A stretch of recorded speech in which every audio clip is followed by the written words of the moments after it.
The bar was lively that night, and the aroma of alcohol mixed with the laughter and conversations of the patrons.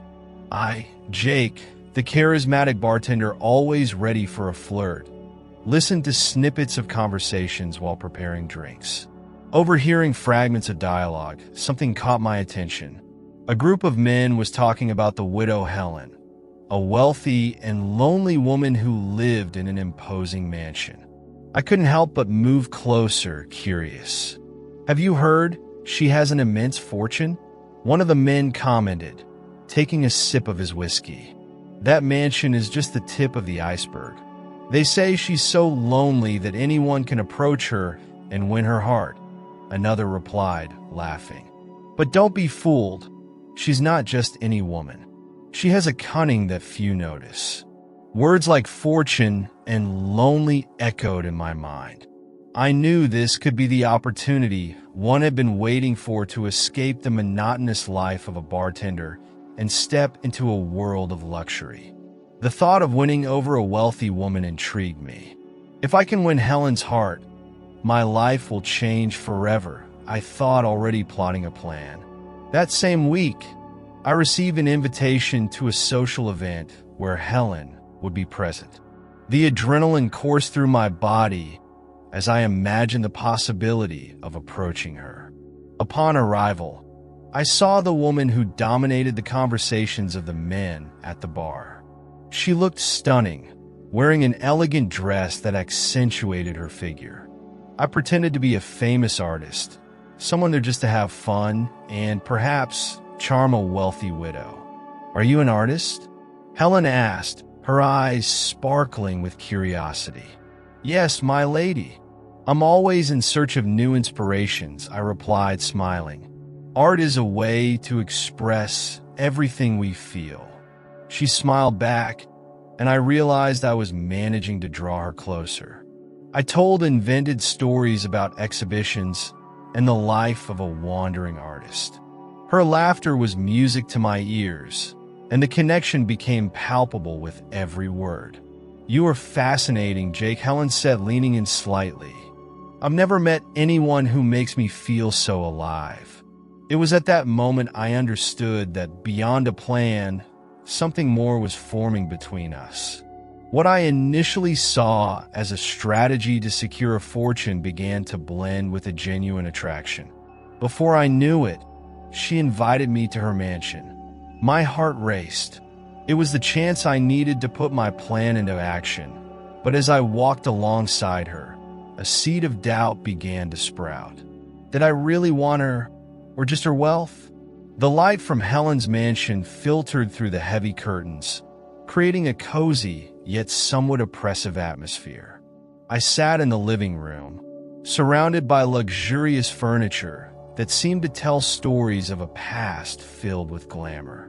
Helen entered, her blue eyes shining with a mix of melancholy and nostalgia.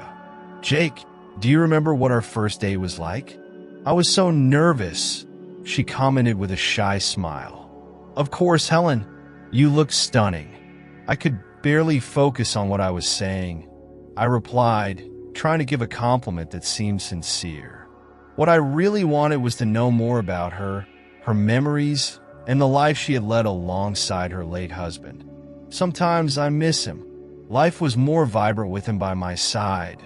He had a way of making everything seem so easy," she said, with a sigh that seemed to carry the weight of her solitude. "I can imagine. Loss is never easy. But you are an incredible woman, Helen. He would be proud of you," I said, placing my hand over hers, trying to comfort her. The conversation flowed naturally, and with each word, I felt myself growing closer to her. "You know, Jake, sometimes people look at me as just a rich widow, but I was so much more than that. I was a wife, a friend, a partner in every step of my husband's life. And that's very beautiful. Your story deserves to be told," I said, trying to show my interest while inside. My heart raced. The connection we were creating was deeper than I expected, but I needed to stay focused on my plan. As the hours passed, I realized that the conversation was not just an exchange of words. It was a subtle dance between two souls, and I was getting lost in this game. "You have a way of making me feel alive again, Jake," Helen remarked, looking into my eyes. "I'm just being myself, Helen, and you deserve someone who makes you feel that way," I replied, the sincerity in my words almost surprising me. As we talked under the faint glow of the stars beginning to appear in the sky, she mentioned, in a more serious tone, well, she was reviewing. The chill down my spine was instant. "Jake, do you believe it's important to leave a legacy?" "I've been thinking a lot about that lately," she said, and I tried to hide the nervousness that crept over me. "Yes, of course. A legacy is all that remains," I replied, while inside me a storm of thoughts was brewing. What did this mean for me? What was she intending? I needed to know more, but the fear of exposing myself silenced me. Helen continued to speak, but I could barely hear her. "The truth is that with each moment spent by her side, the line between my genuine interest and my ambition began to blur. And, for a brief instant, I realized that the connection that had started as a strategy might be transforming into something much more complicated." Chapter 3. When Helen mentioned the will, a chill ran down my spine. Her words echoed in my mind as I watched her, surrounded by the luxury of her mansion, but with an air of melancholy that intrigued me. She was a strong woman, but also vulnerable. "Jake, my dear, did you know that there are clauses in my will that might surprise you?" she said, with an enigmatic smile. "I will only leave my fortune to those who truly prove themselves worthy of my trust." I tried to maintain my composure, but anxiety began to creep in. What did this mean for my plan? "Of course, Helen. I will always respect you and be honest with you," I replied, my voice trembling slightly. She looked at me, evaluating me as if she could see through my facade. It was a strange feeling being analyzed like that. "I hope so, Jake. Trust is a delicate thing," she said, her eyes seeming to penetrate my soul. What did she know that I didn't? Determined to impress her and get closer, I proposed, "How about we work together on a charity project? Helping others can be a wonderful way to get to know each other's intentions better." Helen's face lit up at the suggestion. "That's a great idea. I've always believed that helping others is the true essence of life." As we planned the project, I began to feel something different. My heart raced when I looked at her, not just because of the fortune I might inherit, but because of the incredible woman standing before me. "Helen, you are an admirable person.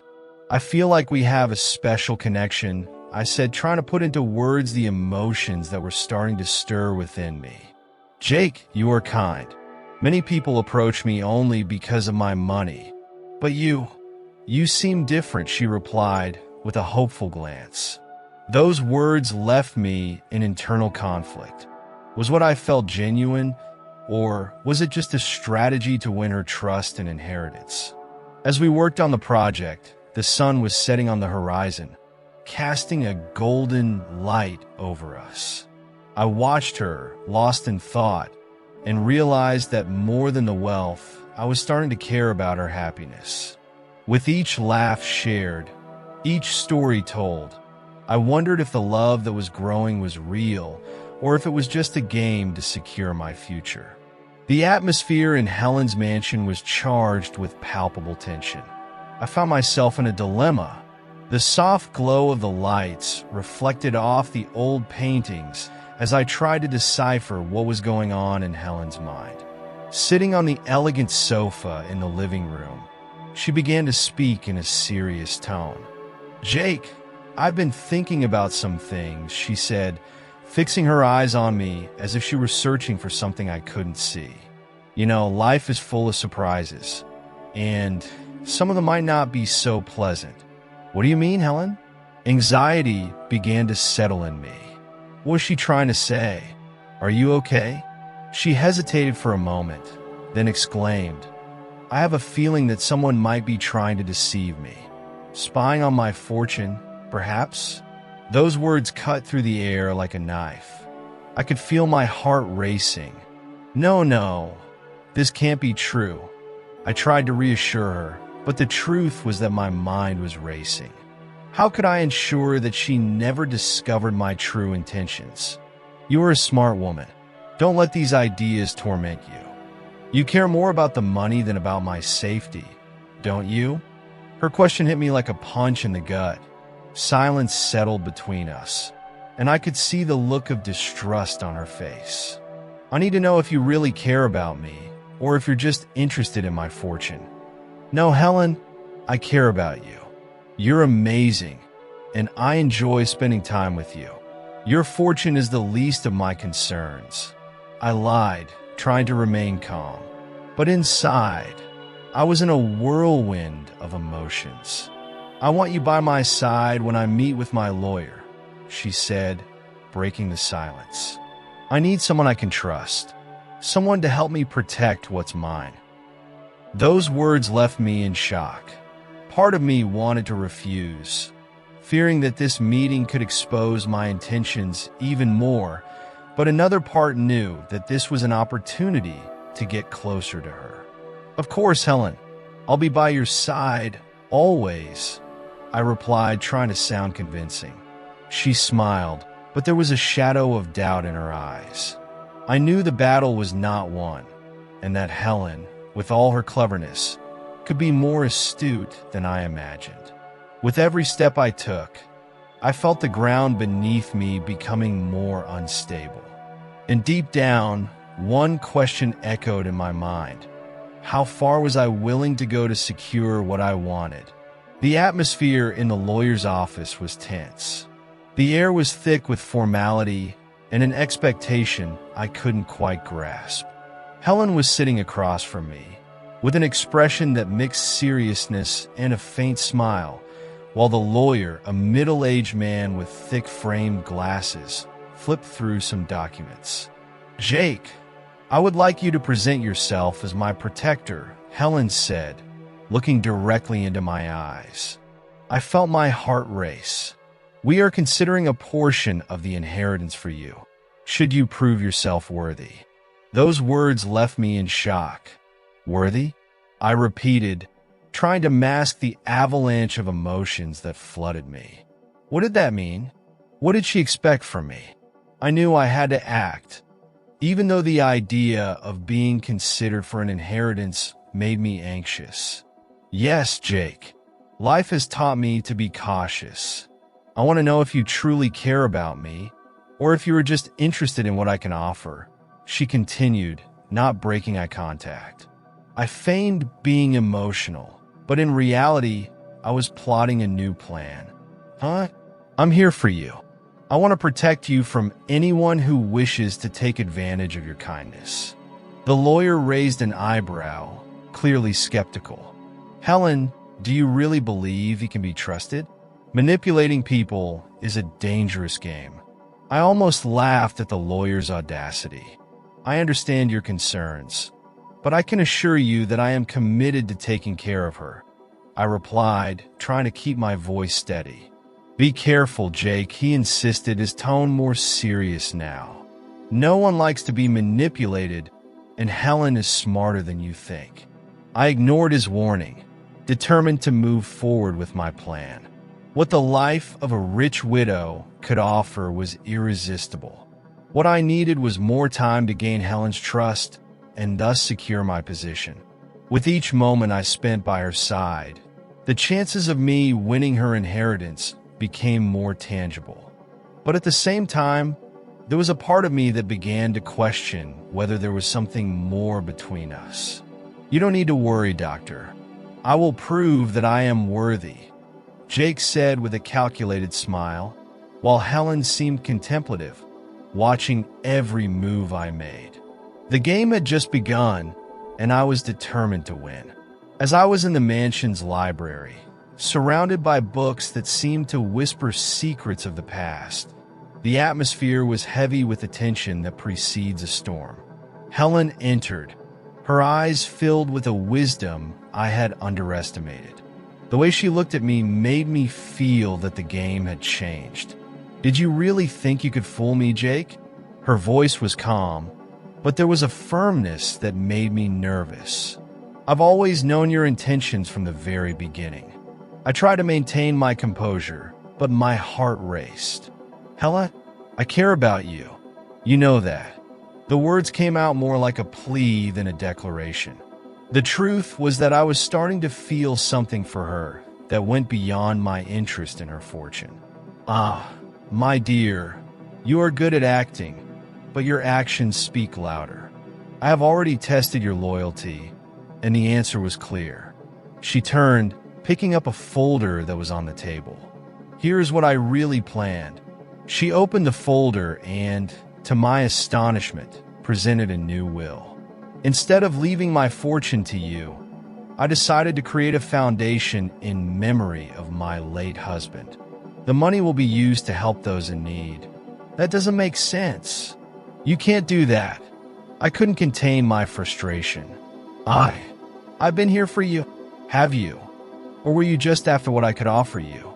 She replied, her gaze piercing as if she could see through my soul. "True love isn't measured in material possessions, Jake."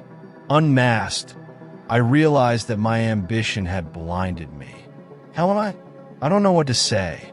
She simply smiled, an expression of compassion mixed with sadness.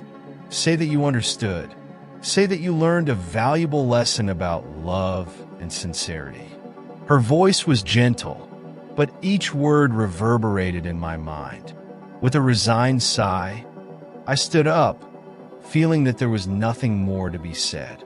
As I left the mansion, the night was clear, but my heart was heavy. The lesson I had learned would follow me for a long time. Helen, on the other hand, was free from my chains and ready to live fully. While I left that place not with the fortune I desired, but with a new understanding of what truly mattered in life.